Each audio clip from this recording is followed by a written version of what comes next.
राहुल गांधी कैसे गद्दार हो गए? जिनके माँ बाप, जिनके बाप, जिनकी बोले 3-4 मिनट वो गद्दार हो गए। हमारे देश का सांसद पाकिस्तान के डोजियर में उसका वक्तव्य आ रहा है, कुछ तो गद्दारी कर रहा होगा ना देश से। मोतीलाल नेहरू लड़े, जवाहरलाल नेहरू लड़े, उसके बाद इंदिरा जी प्रधानमंत्री बनती है, उसके बाद देश संभालती है, वो शहीद हो जाती हैं। राजीव गांधी शहीद होते हैं, उनके बच्चे को, उनके घर के आदमी को ये गद्दार कहते हैं। उससे राहुल गांधी गद्दार नहीं है।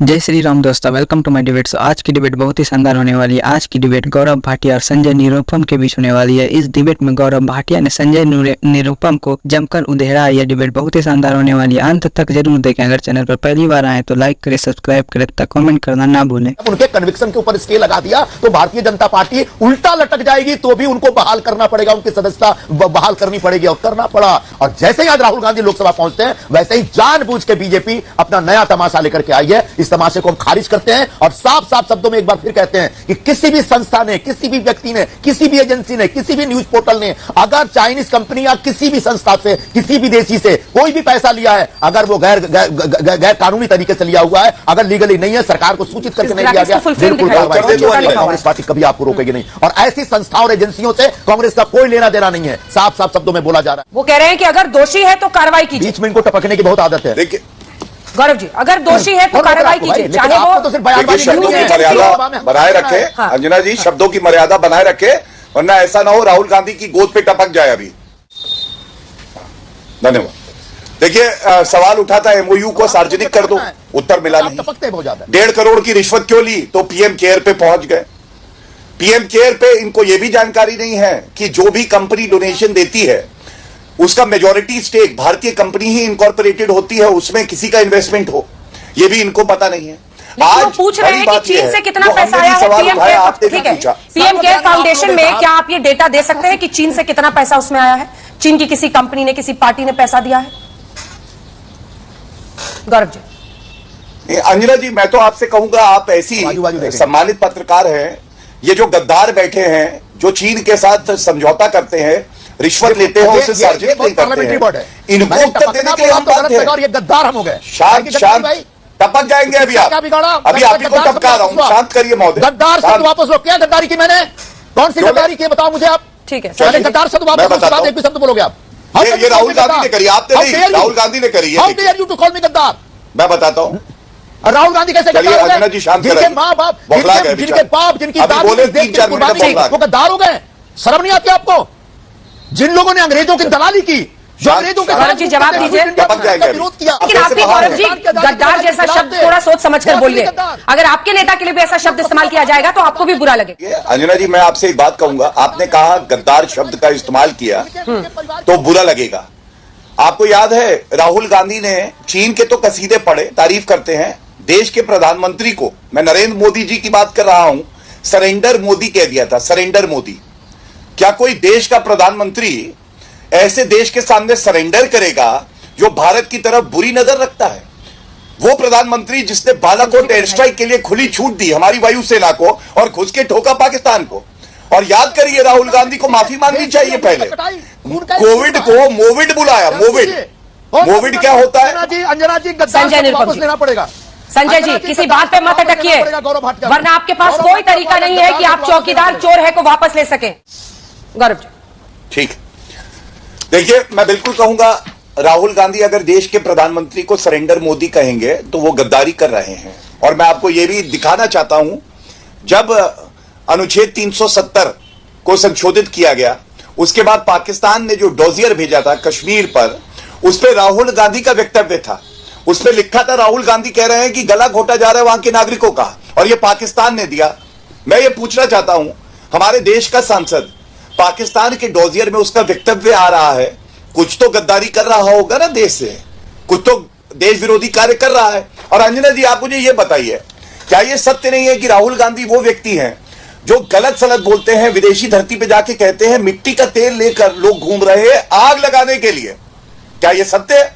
हमारे देश में जहां अहिंसा को अपना रास्ता बताया जाता है, जहां लोग उसको क्रियान्वित करते हैं, वहां कहना कि मिट्टी का तेल लेके घूम रहे हैं। दूसरी बात, लोकतंत्र मर चुका है। मैंने आपको बताया, आप चेक कर लीजिए, उन्होंने कहा लोकतंत्र खत्म हो गया है और अमेरिका और ब्रिटेन को हस्तक्षेप करना चाहिए। क्या यह बात नहीं कही? और सबसे बड़ी बात है, सुप्रीम कोर्ट से राहत हो, या स्पीकर ने वापस सदस्यता का निर्णय दिया है, यह दिखाता है हमारा लोकतंत्र कितना मजबूत है। और यह किसी और के नहीं, राहुल गांधी के ही गाल पे एक तमाचा है कि तुम कितना झूठ बोलते हो। मैं एक बात और उठा दूं और उसके बाद अंत करूंगा। देखिए, चीन पे कम से कम राहुल गांधी और गांधी परिवार ना बोले।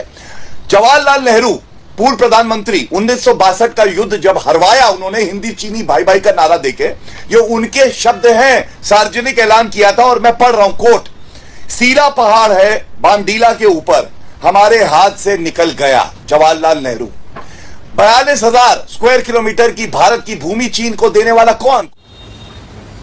ऐसा है, जिस पार्टी ने, जिस संगठन ने देश की आजादी में अंग्रेजों का साथ दिया, जिस संगठन का कोई व्यक्ति आज तक देश की आजादी की लड़ाई लड़ने में गिरफ्तारी तक नहीं दिया, खून बहाना, उंगली कटाना तो बात की बात है, ऐसे लोग, ऐसे व्यक्ति के बारे में, ऐसे संगठन के बारे में आपत्तिजनक बातें कहते, उनको गद्दार कहते हैं। जिस संगठन ने पूरी जिंदगी अपना तबाह बर्बाद कर दी, अपना सर्वस्व न्यौछावर कर दिया। राहुल गांधी के परिणाम, जवाहरलाल नेहरू 22 साल जेल में रहे देश को आजादी दिलाने के लिए। मोतीलाल नेहरू लड़े, जवाहरलाल नेहरू लड़े, उसके बाद इंदिरा जी प्रधानमंत्री बनती है, उसके बाद देश संभालती है, वो शहीद हो जाती हैं। राजीव गांधी शहीद होते हैं, उनके बच्चे को, उनके घर के आदमी को ये गद्दार कहते हैं। उससे राहुल गांधी गद्दार नहीं है। श्यामा प्रसाद मुखर्जी जो मुस्लिम लीग से हाथ मिला के सरकार बनाते हैं, तब जबकि कांग्रेस का विरोध करने के लिए मुस्लिम लीग सरकार नहीं बनानी चाहिए, तब जब देश के प्रधानमंत्री बने जनता ने आशीर्वाद दिया। नहीं, मैंने सुनिश्चित किया कि आप पूरा बोल पाए, अब उनको बोलने दीजिए। क्या हुआ अंजना जी? मैंने ही सुनिश्चित किया ना, आपको पूरा बोलने दिया, अब उनको गौरव आपके सम्मान में मैं चुप हो जाता हूं जी। धन्यवाद। गौरव भाटिया जैसे जो भारतीय जनता पार्टी के प्रवक्ता हैं, तथाकथित तौर पर जो प्रवक्तागिरी कम करते हैं, झूठ ज्यादा बोलते हैं, अफवाहें ज्यादा उड़ाते हैं, ऐसे लोगों को शर्म आनी चाहिए कि जिस परिवार ने, जिस पार्टी ने इस देश के लिए अपना सर्वस्व न्यौछावर किया है, उनको गद्दार कहते हैं। आप हमसे पूछते हैं एमओयू बताइए, और हमने जब पलट के पूछ दिया कि पीएम केयर फंड में कहां से पैसा है जरा बताइए, तो आप इधर उधर झांकने लगते हैं। आज तक मोदी सरकार ने बताया नहीं, इस देश को, देश का बच्चा जानना चाहता है कि पीएम केयर फंड में कितना पैसा आया, कहां से आया और कहां खर्च हो रहा है, कौन सी एजेंसीज है, कौन सी संस्थाएं, कौन से देश हैं, कौन से दुश्मन है, कौन से विरोधी हैं हिंदुस्तान के, जो पीएम केयर फंड में पैसे डालते हैं और उस पैसे का कैसे उपयोग हो रहा है। हिंदुस्तान के जितने भी सरकारी फंड है वो ऑडिट हो सकते हैं, लेकिन पीएम केयर फंड ऑडिट नहीं हो सकता। चाइना के मामले में प्रधानमंत्री चुप रहते हैं, चाइना घुसा जा रहा है। अभी वो आम आदमी पार्टी वाली महिला बोल रही थी, सही बोल रही थी, इनके अपने बीजेपी के सांसद अरुणाचल के कहते हैं कि साहब चाइना हमारे देश में घुसा जा रहा है, 50-60 किलोमीटर 100 किलोमीटर अंदर घुस गया है, फिर भी प्रधानमंत्री चुप है।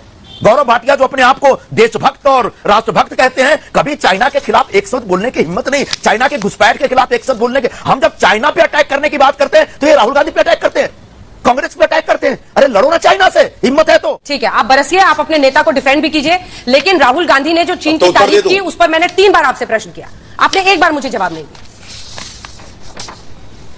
चीन की तारीफ, देखिए ऐसा है अंजना जी, ऐसा है ये कोई कौन बनेगा करोड़पति, सुनिए, हम कोई कौन बनेगा करोड़पति नहीं खेल रहे हैं। अच्छा, कि हर सवाल का जवाब दिया जाए, फिर कंप्यूटर से पूछा जाए सही जवाब है गलत जवाब है, ऐसा छोड़ो जी, हम अपनी बात करने आए हैं। सुन लीजिए, आप भी बीजेपी का जो पूरा एक नैरेटिव होता है ना, उसके हिसाब से जो सवाल निकाल के हमारे ऊपर दागती हैं, वो आदत छोड़ दीजिए अब। क्यों पीएम केयर फाउंडेशन पे गौरव जी से सवाल पूछा, तब आपको बड़ा अच्छा लगा होगा? वो किसने दिया था? वो भी बीजेपी ने दिया। नहीं तो मैंने तो उत्तर दिया। बिल्कुल क्या बिल्कुल? तो क्या बिल्कुल? आज तो उत्तर मिला है क्या? आपने इतने दिनों से सवाल पूछा, आज तक उत्तर मिला क्या? तो फिर जब सवाल पूछा तमाम सवालों का जो सार निकाल संजय निरुपम जी, अपनी नाकामियों का ठीकरा मीडिया पर फोड़ना बंद कीजिए। अंजना जी, और जब आप आज तक पर आते हैं तो इस तरह के आरोप लगाना बंद कीजिए। नहीं छोड़ सकते। आपसे भी प्रश्न करूंगी और उनसे भी प्रश्न कर रही हूँ, ऐसा नहीं है आज तक। इसलिए मिस्टर निरुपम, ये जो आपने नया शुरू किया ना, नहीं, आप बिल्कुल लगातार चिखाई। अच्छा सुनो अंजना जी, नहीं, आप भी सुनिए, आप भी सुनिए मिस्टर निरुपम, आप भी सुनिए मिस्टर निरुपम, कि अगर आप ये सोचते हैं कि हम आपके हेडक्वार्टर से लेकर नैरेटिव लें और वहां से प्रश्न पूछें, तो वो भी नहीं होगा। आपसे प्रश्न पूछेंगे, एक दिन गौरव भाटिया मुझ पर गुस्साएंगे, एक दिन आप गुस्साइएगा। क्वार्टर से भी नैरेटिव मत लीजिए। इसलिए संजय जी, आप कोई नहीं ले रहा है नैरेटिव, मैं क्यों गुस्साऊंगा? कोई नहीं ले रहा है, से भी नैरेटिव मत लीजिए। निरुपम, आपके हाथ में हाथ नहीं मिलाएंगे, लेकिन हम इसलिए आपको अगर गुस्साना है तो गुस्साते रहिए आप। नहीं आप मत मिलाइए, लेकिन आपके पास कोई वजह नहीं है ये समझाने की। दरअसल क्या हुआ ना, दरअसल आपकी कमजोर नब्ज में मैंने उंगली रख दी। आपकी कमजोर नब्ज है राहुल गांधी की प्रशंसा चीन के लिए, जो ऑन रिकॉर्ड है, जिसको आपको कहीं से छिपाने के लिए मौका नहीं मिलेगा, इसीलिए आप इतना बौखला रहे हैं आज।